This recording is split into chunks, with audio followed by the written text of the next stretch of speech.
Hi, my name's Phil. I like talking about politics, and for the third week running, even though this video comes out at the same time as Prime Minister's questions, I'm going to be discussing events this week that have led up to what may also be covered in PMQs, and therefore also my review video tomorrow. On this occasion, the highlights of the aftermath of the release of the Sue Gray report update, which I talked about yesterday, and how there's no simple rule change also that can stop Johnson dragging this country's reputation through the mud. Only his removal from office can do that. But first, if you'd like to be notified of daily news and politics, please subscribe to the channel and click the bell notification icon. So what is now becoming a weekly catch-up, as once again all hell broke loose on Monday and Tuesday that I can't record from Monday afternoons to Wednesday mornings, that Boris Johnson refuses to fit in with my schedule is very inconvenient. But as some may know, there was a debate about the release of the Gray Report update in Parliament. We have to call it an update now because the police have said she can't release the full thing. The same police who for about 2 months insisted that there wasn't enough evidence to even go into Downing Street and ask a few questions, just to see if there was anything, has now said there's so much evidence that we need a good long investigation and the full Gray report can't be published because it might muck about with our investigation. There have been apparently 300 photographs of the events handed over to the police as evidence. Now, I will add at this point, and I want to avoid stepping out of my very, very small area of legal knowledge, but I'd guess that this means we're probably not going to see any more photos leaked whilst the investigation goes on.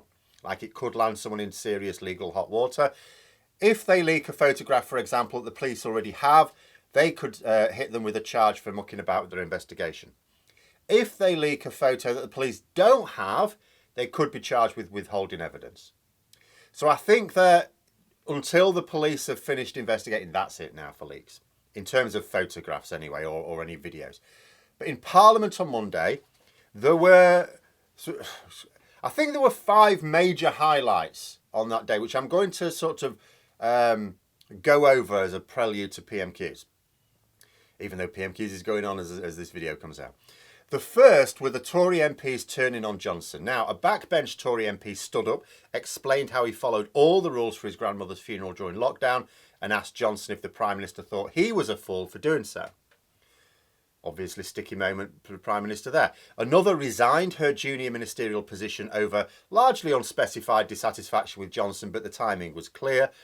There came a point in the debate when lots of Conservative MPs left the chamber. They weren't prepared to stand against Johnson, but they also weren't prepared to support him either.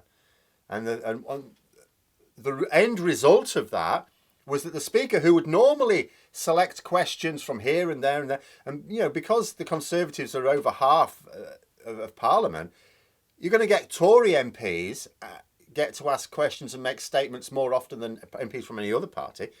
The Speaker wasn't able to select any Tory MPs to stand up and ask something or make a statement because there weren't any. So, the Speaker was just picking on opposition MP after opposition MP after opposition MP because Conservative MPs didn't want to stand up. And it's like there's quite a few Conservative MPs who are telling their constituents that they don't find the Prime Minister's behaviour acceptable. Most are lying, of course, because they are accepting it by not submitting their letters of no confidence. But they know Johnson has to fall. They're just not prepared to do it yet. But when he has, and they go into the next election, they want to pretend that they were one of the ones who wanted him gone early. When people say to him, well, why did you stand by him for so long? I didn't. I think you'll find. Because the confidence letters are confidential. And fewer than the requisite 54 MPs has so far publicly said that they'll submit their letter. But there were an extra couple today. So the possibility exists for Tory MPs to later claim that they did submit their letter early when they didn't. But despite the duplicity, which I'm afraid you see all too often in politics from time to time, this week was notable for being able to add more names to the list of Tory MPs publicly disowning Johnson. Over the course of this week, several more have publicly called for him to go, and some of them, not all of them, have said that they have submitted their letters now. The second major highlight was Keir Starmer's statement. Now, I'm a Labour supporter, and you would expect me to laud a major statement by the leader of my party. Oh, this is like the best thing ever. Oh, you should watch this. In the same way that an SNP supporter would hail Sturgeon's words, or the Lib Dems would do likewise with their Davey and so on. But this statement was absolutely perfect. I can usually appreciate a good statement or a speech, but still have criticisms of it. Well, I'd have added this in, or I wouldn't have said that bit, or I'd have done that in a different way. I don't think a single word was out of place or missed anything out. It actually is very worth listening to. It did many things. It redefined this Tory view of patriotism, which seems to be to stand in front of a load of flags and maybe a picture of the Queen with some suspicious stains on it. This was a definition based on principles, not iconography. He also made clear, for anyone who hadn't been paying attention, that the Prime Minister is now formally under criminal investigation. That was quite a powerful line, because there's a lot of people going, yeah, you know, these reports come out and Boris Johnson's not looking very good and the police are investigating. And they're not necessarily joining the dots that means that Boris Johnson is being formally investigated for criminal behaviour. It's Keir Starmer there, the lawyer, pointing it out just for the avoidance of doubt. And he ended by dumping the pressure, not on Johnson. I've said for some weeks now, there's no point in pinning the pressure on Johnson anymore, but on Tory MPs, because that's what's needed. Boris Johnson's not going to resign. He's got no honour. It's also not within the power of even the entire opposition combined to remove him. Only Conservatives can do that. Starmer made it crystal clear that any Tory MP siding with him now was putting Johnson and the party above the interests of the country. Third, then from one party leader to another, Ian Blackford made his mark as well. He pulled a Dawn Butler and got himself ejected from the chamber for calling Johnson a liar, outright refusing to withdraw the remark. As with Butler's version, it was a statement to make sure that Johnson's lies get talked about more. As I've said before, there are plenty of ways to call Johnson a liar within the rules. Ian Blackford has done so recently. Oh, it's quite impressive. But that doesn't create a massive debate in the same way as being ejected from the chamber. But for those blaming the Speaker, as inevitably it happened again, blaming the Speaker for letting Johnson tell lies but not letting MPs call him out for it, I'll say again, you're blaming the wrong person. Hoyle was not allowing Johnson to tell lies. He, like all MPs, is not allowed to call Johnson a liar. He can't stand up and say to Boris Johnson, you need to retract that statement, because that is calling him a liar. He hasn't got the power to do that. The Speaker is there to manage the debates and he acts on behalf of MPs. Like people comparing him with Bercow. Well, Bercow stood up to him. It's like, what they remember is Bercow as Speaker with a government, even Boris Johnson's government, that didn't have a majority. Of course he stood up to him. He was representing MPs. You know, he was standing up for the majority of MPs, but that majority of MPs at the time were on the opposition benches. Right now, Johnson has a massive majority. The majority of MPs are in favour of his lies. Even if they'd rather he didn't use them, you know, privately, they are supporting the lies. We know this because Ian Blackford tried to censure Johnson for his behaviour a short while ago and Tory MPs voted him down. People say, well, change the rules so you can call Johnson a liar. How on earth does that not make things worse? Johnson would be the worst abuser of such a rule. He would accuse everyone of lying all the time. Anyone watching any part of a parliamentary debate with him would just hear MPs accusing each other of lying and the reputation of Parliament would sink further into the mire. It would just turn more people off politics. I get that people want Johnson to stop lying. It's like, what do we do? Oh, we let MPs call him a liar. And they don't think about how he would abuse that way more. There is no way of just bringing in... And also, you can't bring in a new rule without majority of MPs voting for it. And like I said, if Tory MPs were against his lies, they've got a much easier way of dealing with it. There is no way of dealing with Johnson's lying in Parliament while he remains in office. You cannot have a single person. What people are actually arguing for is, I don't like the fact that Boris Johnson is breaking all the rules and doing his own thing. So Hoyle should be able to do his own thing and break the rules. It's like, what? You can't have a single person decide who is and who is not lying in the seat of sovereign power. That would be to give someone power that could be abused just as readily as Johnson. What if we ended up with a speaker who abused their power then, if we're saying they should just be able to do what they like? There's no way to stop Johnson's behaviour. There's no point in bashing the speaker. No way to stop Johnson's behaviour without removing him from office.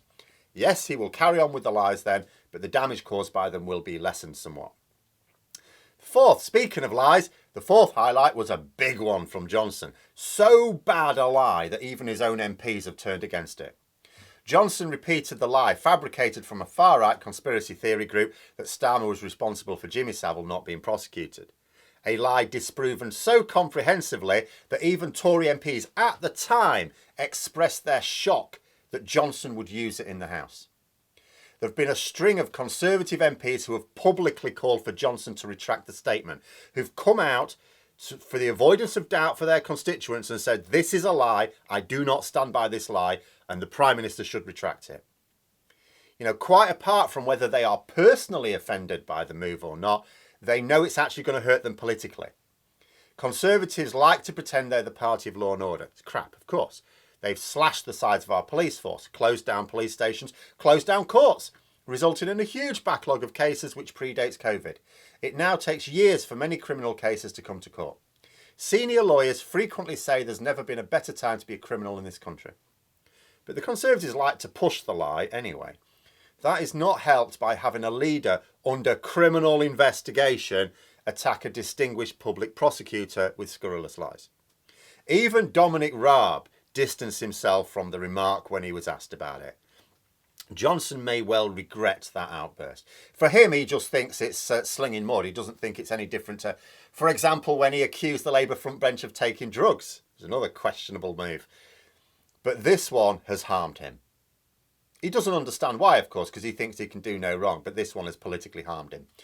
The fifth highlight, just to finish off on both a good and a bad note, depending on how you take it, was that Johnson later had to face a meeting of all his MPs. Now, it was supposed to be just backbench MPs, but he didn't fancy just facing backbench MPs on his own, so he took his ministers along to boost his support. And I've seen various reports here. I've seen reports that suggest that he managed to placate them. There was angry Tory MPs went out and they all came out going, oh, well, that made sense. And he is known for doing this. People have said in the past, people who attack him now publicly, Rory Stewart was one of them, said in the past, they've gone into his office sometimes outraged by what he's done. You idiot, blah, blah, blah. And they've come away going, oh, yeah, that makes sense. And then later on thought, hang on a minute. No, he didn't answer any of my questions. And so it was sort of, you know, that he can continue to gaslight his own MPs. Might be cause for concern, like the abusive partner who promises to change and never does. But at this point, the spectacle is now harming the wider party.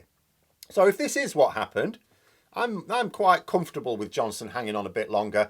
Who knows, maybe his powers of persuasion really are good enough to remain leader for the next election. That would be hilarious.